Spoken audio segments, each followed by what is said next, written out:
ஹாய்ங்க. Beetroot malt எப்படி பண்ணுறது பார்க்கலாங்க. ஃபஸ்ட்டு பீட்ரூட்டை வாஷ் பண்ணிவிட்டு தோல் சீவிட்டு அதை கிரேட் பண்ணிக்கோங்க. அதுக்கப்புறம் வந்துங்க ஃபைன் பேஸ்ட்டாக நல்லா மிக்ஸி ஜாரில் போட்டு அரைச்சிட்டு நல்ல ஒரு இரும்பு கடாயில், நல்ல அகலமான ஒரு இரும்பு கடாயில் நம்ம பண்ணுறோங்க. இங்கே பார்த்திங்கன்னா 2 கிலோ பீட்ரூட்டில் எப்படி பண்ணுறது நம்ம இப்போ பார்க்குறோம். நல்ல அகலமான இரும்பு கடாயில் போட்டு அந்த ஃபைன் பேஸ்ட்டை நல்லா அந்த பச்சை வடை போகிற அளவுக்கு நம்ம கொஞ்சம் அப்படியே கிளறி விட்டுட்டே இருக்கணும். அதுக்கப்புறம் அந்த பச்சை வடை போனோடனே நாட்டு சக்கரை யூஸ் பண்ணணுங்க. நாட்டு சக்கரை எவ்வளோனா, நம்ம எவ்வளோ பீட்ரூட் எடுக்கிறோமோ அவ்வளோ நாட்டு சக்கரை போடுறாங்க.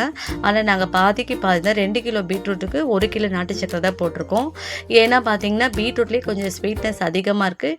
நாங்கள் ட்ரை பண்ணும்போது எங்களுக்கு அதுவே கரெக்டாக இருக்குது. உங்களுக்கு வேணும்னா நீங்கள் எக்ஸ்ட்ரா கூட நாட்டு சக்கரை போடலாங்க. அதேமாதிரி நாட்டு சக்கரை போட்டுட்டு நல்லா அப்படியே கொஞ்சம் ஸ்பீட் வச்சே கூட நீங்கள் கலரலாங்க. அதுக்கப்புறம் நாட்டு சக்கரை கலரிட்டே இருக்கும்போது நல்லா மெல்ட் ஆகுங்க. இதுக்கப்புறம் நீங்கள் மூடி போட்டு தாங்க யூஸ் பண்ணணும். ஏன்னா தெளிக்கோங்க.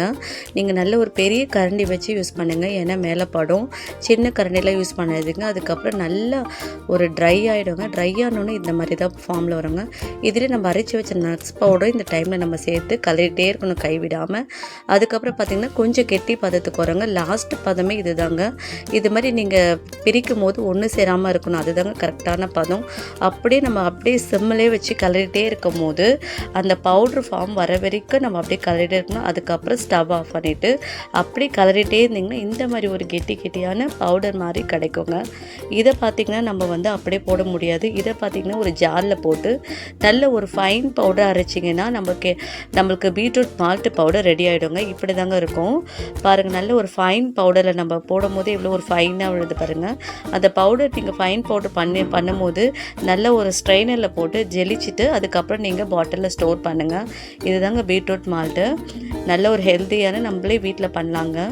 பாருங்கள், லாஸ்ட்டாக பார்த்திங்கன்னா நம்ம 2 கிலோ பீட்ரூட்டுக்கு நம்ம பண்ண மால்ட்டு பார்த்திங்கன்னா ஃபைன் பவுடர் வந்தது பார்த்திங்கன்னா 1 kilo fine powder beetroot malt தாங்க நமக்கு வந்திருக்கு. 2 கிலோ போடும்போது நம்மளுக்கு 1 கிலோ தாங்க வரும்.